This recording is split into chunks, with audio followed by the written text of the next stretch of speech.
श्री राधा कृष्णाय नमो नमः। आप सभी वैष्णव भक्त श्रोता सज्जनों को मेरा सादर प्रणाम। वृंदावन विनोदिनी श्री राधे की कृपा इच्छा से आज मैं आप सभी को 2 भागों वाली कथा श्रृंखला के प्रथम भाग की कथा पढ़कर सुनाने वाला हूँ। इस कथा का वर्णन ब्रह्म वैवर्ता पुराण के श्री कृष्ण जन्म खंड में हुआ है। यह कथा परम मंगलदायी है और आप सभी श्रोतागणों को आज की कथा में भगवान के नारायणी शक्ति माँ दुर्गा की महिमा, उनके 8 नामों की व्याख्या और श्री राधा द्वारा श्री कृष्ण की स्तुति सुनने को मिलेगी। यह कथा कोई और कथा नहीं है, अपितु श्री राधा और गोपियों द्वारा की गई माँ दुर्गा गौरी की उत्तम व्रत की कथा है, जो श्री कृष्ण की प्राप्ति के लिए श्री राधा और गोपियों ने 1 मास तक किया था। आप जब यह कथा सुनेंगे तो आपको भगवान श्री कृष्ण के गोपियों के वस्त्र हरण की लीला को लेकर कोई प्रश्न और संशय हो तो वो दूर हो जाएंगे। और जब आप स्वयं श्री राधा के मुख से भगवान श्री कृष्ण की स्तुति सुनेंगे तो आप सभी और भी भक्ति भाव से रोमांचित हो जाएंगे। साथ ही माँ दुर्गा के महात्म्य का भी ज्ञान होगा, जो स्वयं माँ वैष्णवी हैं और भगवान के भीतर निवास करने वाली नारायणी शक्ति। निवेदन है कि एकाग्रता और परम भक्ति भाव से आज की कथा का श्रवण करें। कथा इस प्रकार से प्रारंभ होती है। नारायण ऋषि नारद मुनि को कहते हैं, नारद सुनो, अब मैं ऐसी श्री कृष्ण लीला का वर्णन करता हूँ जिसमें गोपियों के चीर का हरण हुआ और उन्हें मनोवांछित वरदान दिया गया। हेमंत के प्रथम मास मार्गशीर्ष में गोपंगनाएं प्रेम के वशीभूत हो प्रतिदिन केवल 1 बार हविष्यान्न ग्रहण करके पूर्णतः संयमशील हो पूरे महीने भर भक्ति भाव से व्रत करती रहीं। वे स्नान कर यमुना के तट पर पार्वती की बालुकामयी मूर्ति बना उसमें देवी का आवाहन करके मंत्रोच्चार पूर्वक नित्य प्रति पूजा किया करती थी। मुने गोपियां चंदन, अगुरी, कस्तूरी, कुमकुम, नाना प्रकार के मनोहर पुष्प, भांति भांति के पुष्पहार, धूप, दीप, नैवेद्य, वस्त्र, अनेक फल, मणि, मोती और मूंगे चढ़ाकर तथा अनेक प्रकार के बाजे बजाकर प्रतिदिन देवी की पूजा संपन्न करती थी और प्रार्थना करती थी कि उत्तम व्रत का पालन करने वाली हे देवी, हे जगदम्बे, तुम्हें जगत की सृष्टि, पालन और संहार करने वाली हो। तुम हमें नंद गोप नंद नंदन श्याम सुंदर को ही प्राण वल्लभ पति के रूप में प्रदान करो। ओम श्री दुर्गाय सर्व विघ्न विनाशनय नमः। इसी मंत्र से सब गोप कुमारियां भक्ति भाव और प्रसन्नता के साथ देवी को फूल, माला, नैवेद्य, धूप, दीप और वस्त्र चढ़ाती थी। मूंगे की माला से भक्ति पूर्वक इस मंत्र का 1 सहस्त्र जप और स्तुति करके वे धरती पर माथा टेक कर देवी को प्रणाम करती थी। उस समय कहती थी कि समस्त मंगलों का भी मंगल करने वाली और संपूर्ण कामनाओं को देने वाली शंकर प्रिय देवी शिवे, तुम्हें नमस्कार है। तुम मुझे मनोवांछित वस्तु दो। यो कह नमस्कार करके दक्षिणा दे सारे नैवेद्य ब्राह्मणों को अर्पित करके वे घर को चली जाती थी। मुने, अब तुम देवी का वह स्तवराज सुनो जिससे सब गोप किशोरियाँ भक्ति पूर्वक पार्वती जी का स्तवन करती थी, जो संपूर्ण अभिष्ट फलों को देने वाली है। जब सारा जगत घोर एकांत वन में डूब गया था, चंद्रमा और सूर्य की भी सत्ता नहीं रह गई थी, कज्जल के समान जल राशि ने समस्त चराचर विश्व को आत्मसात कर लिया था। उस पुरातन काल में जलशायी श्री हरि ने ब्रह्मा जी को स्त्रोत का उपदेश दिया। उपदेश देकर उन जगदीश्वर ने योग निद्रा का आश्रय लिया। तदंतर उनके नाभि कमल में विराजमान ब्रह्मा जी जब मधु और कैटव से पीड़ित हुए, तब उन्होंने इसी स्त्रोत से मूल प्रकृति ईश्वरी का स्तवन किया। ओम नमो जय दुर्गाए। ब्रह्मा बोले, दुर्गे, शिवे, अभय, माए, नारायणी, सनातनी, जय, मुझे मंगल प्रदान करो। सर्व मंगले, तुम्हें मेरा नमस्कार है। दुर्गा का दकार दैत्य नाश रूपी अर्थ का वाचक कहा गया है। उकार विघ्न नाश रूपी अर्थ का बोधक है। उसका यह अर्थ वेद सम्मत है। रेफ रूप रोग नाशक अर्थ को प्रकट करता है। गकार पाप नाशक अर्थ का वाचक है और आकार भय तथा शत्रुओं के नाश का प्रतिपादक कहा गया है। जिनके चिंतन, स्मरण और कीर्तन से ये दैत्य आदि निश्चय ही नष्ट हो जाते हैं, वे भगवती दुर्गा श्रीहरि की शक्ति कही गई है। यह बात किसी और ने नहीं, साक्षात श्री हरि ने ही कही है। दुर्ग शब्द विपत्ति का वाचक है और आकार नाश का। जो दुर्ग अर्थात विपत्ति का नाश करने वाली है, वे देवी ही सदा दुर्गा कही गई है। दुर्ग शब्द दैत्यराज दुर्गमासुर का वाचक है और आकार नाश अर्थ का बोधक है। पूर्व काल में देवी ने उस दुर्गमासुर का नाश किया था, इसलिए विद्वानों ने उनका नाम दुर्गा रखा। शिवा शब्द का शकार कल्याण अर्थ का, इकार उत्कृष्ट एवं समूह अर्थ का तथा वाकार दाता अर्थ का वाचक है। वे देवी कल्याण, समूह तथा उत्कृष्ट वस्तुओं को देने वाली है, इसलिए शिवा कही गई हैं। वे शिव अर्थात कल्याण की मूर्तिमती राशि हैं, इसलिए भी उन्हें शिवा कहा गया है। शिव शब्द मोक्ष का बोधक है तथा आकार दाता का। वे देवी स्वयं ही मोक्ष देने वाली हैं, इसलिए शिवा कही गई हैं। अभय का अर्थ है भय नाश और आकार का अर्थ है दाता। वे तत्काल अभय दान करती हैं, इसलिए अभया कहलाती हैं। माँ का अर्थ है राजलक्ष्मी और या का अर्थ है प्राप्ति कराने वाला। जो शीघ्र ही राजलक्ष्मी की प्राप्ति कराती हैं, उन्हें माया कहा गया है। माँ मोक्ष अर्थ का और या प्राप्ति अर्थ का वाचक है। जो सदा मोक्ष की प्राप्ति कराती हैं, उनका नाम माया है। वे देवी भगवान नारायण का आधा अंग है। उन्हीं के समान तेजस्विनी और उनके शरीर के भीतर निवास करती हैं, इसलिए उन्हें नारायणी कहते हैं। सनातन शब्द नित्य और निर्गुण का वाचक है। जो देवी सदा निर्गुणा और नित्य है, उन्हें सनातनी कहा गया है। जय शब्द कल्याण का वाचक है और आकार दाता का। जो देवी सदा जय देती हैं, उनका नाम जया है। सर्व मंगल शब्द संपूर्ण ऐश्वर्य का बोधक है और आकार का अर्थ है देने वाला। जो देवी संपूर्ण ऐश्वर्य को देने वाली हैं, इसलिए सर्व मंगला कही गई हैं। ये देवी के 8 नाम सारभूत हैं और यह स्तोत्र उन नामों के अर्थ से युक्त है।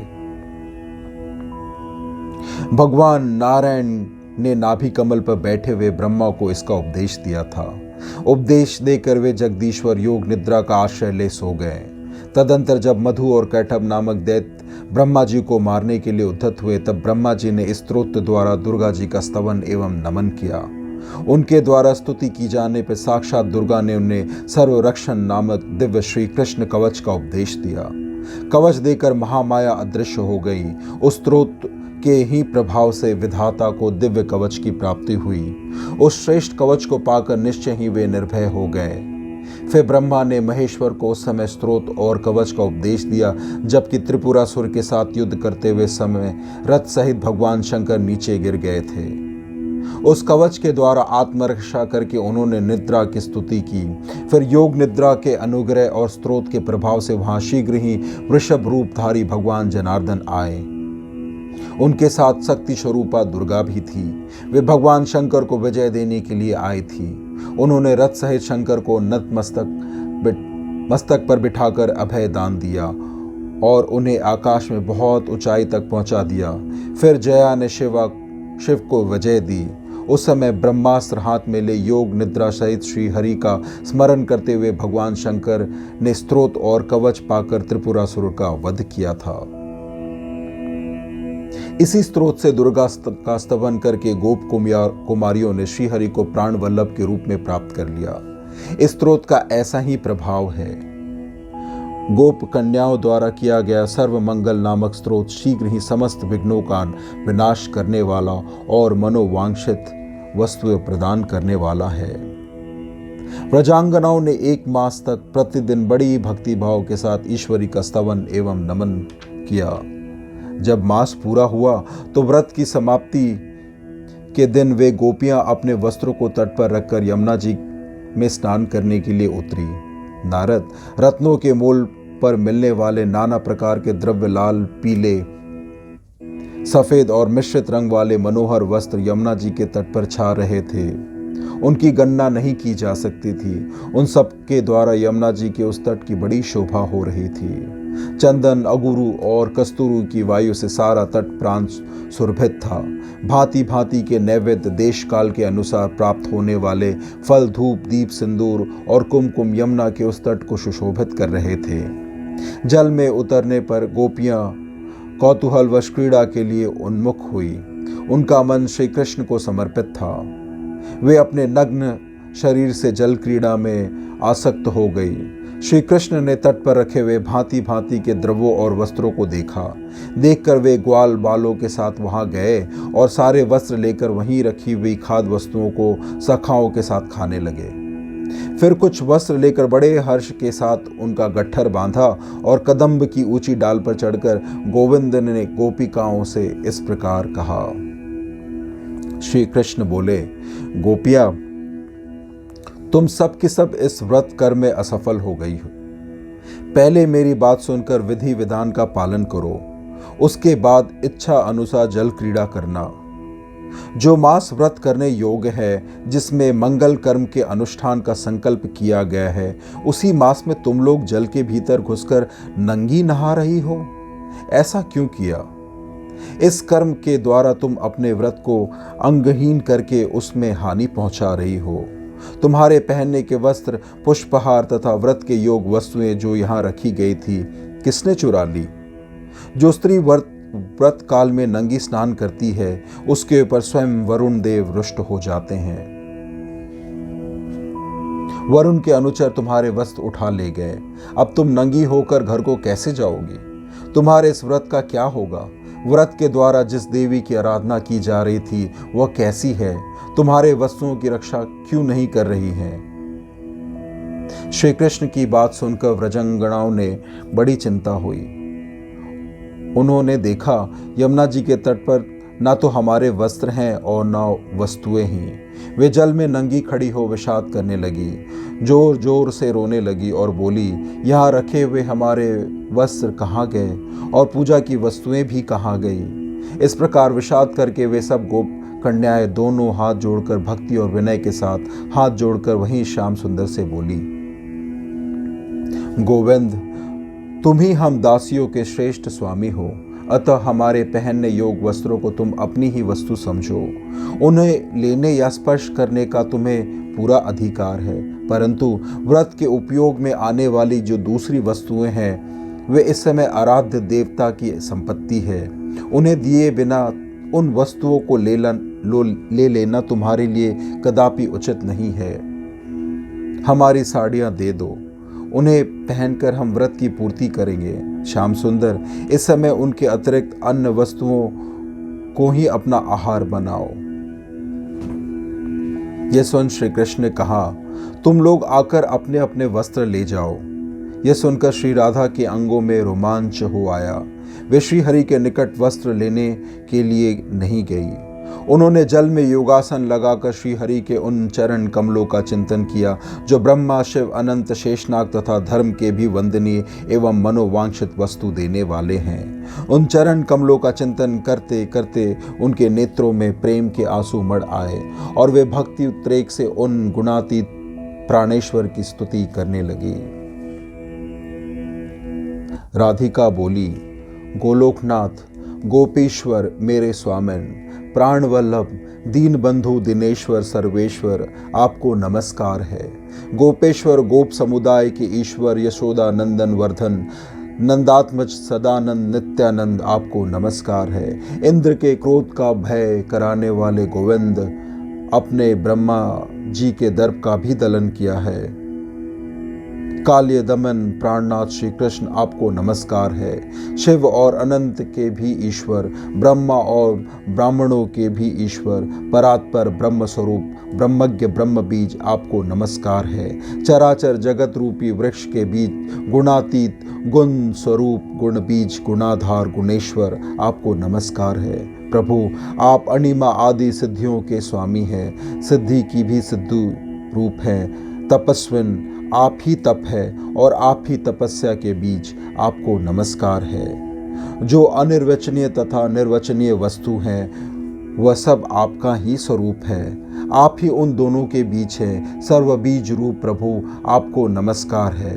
मैं सरस्वती, लक्ष्मी, दुर्गा, गंगा और वेद माता सावित्री, ये सब देवियाँ जिनके चरणारविंदों की अर्चना से नित्य पूजनीय हुई हैं, उन आप परमेश्वर को बारंबार नमस्कार है। जिनके सेवकों के स्पर्श और निरंतर ध्यान से तीर्थ पवित्र होते हैं, उन भगवान को मेरा नमस्कार है।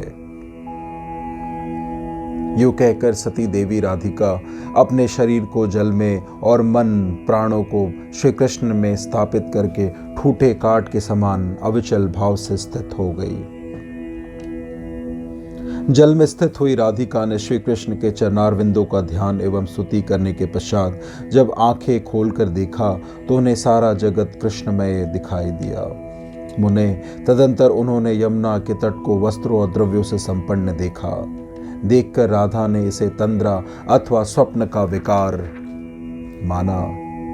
जिस स्थान पर जिस आधार में जो द्रव्य पहले रखा गया था, वस्त्रों सहित वह सब द्रव्य गोप कन्याओं को उसी रूप में प्राप्त हुआ। फिर तो वे सब की सब देवियां जल से निकलकर व्रत पूर्ण करने के मनोवांछित वर पाकर अपने अपने घर को चली गई। भगवान नारायण कहते हैं, इस प्रकार उन गोप कुमारियों ने 1 मास तक व्रत किया। वे पूर्वोक्त स्त्रोत से प्रतिदिन देवी की स्तुति करती थी। समाप्ति के दिन व्रत पूर्ण करके गोपियों को बड़ी प्रसन्नता हुई। उन्होंने कार्णव शाखा में वर्णित उस स्त्रोत द्वारा परमेश्वरी पार्वती का स्तवन किया। समाप्ति के दिन गोपियों सहित श्री राधा ने देवी की वंदना और स्तुति करके गौरी व्रत को पूर्ण किया। इस प्रकार से आज की कथा यहीं संपन्न होती है। त्रुटियों के लिए क्षमा प्रार्थी हूँ।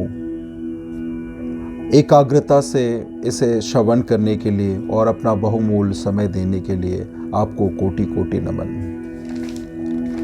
अगली कथा का श्रवण अवश्य करें, जो इस कथा श्रृंखला का अंतिम द्वितीय भाग होगा और जिसमें हम श्रवण करेंगे कि किस प्रकार माँ गौरी श्री राधा और गोपियों को व्रत की समाप्ति पर दर्शन देती हैं और श्री राधा को उनके स्वरूप की स्मृति कराते हुए उत्तम व्रत का फल प्रदान करती हैं। श्री राधा कृष्णाय नमो नमः।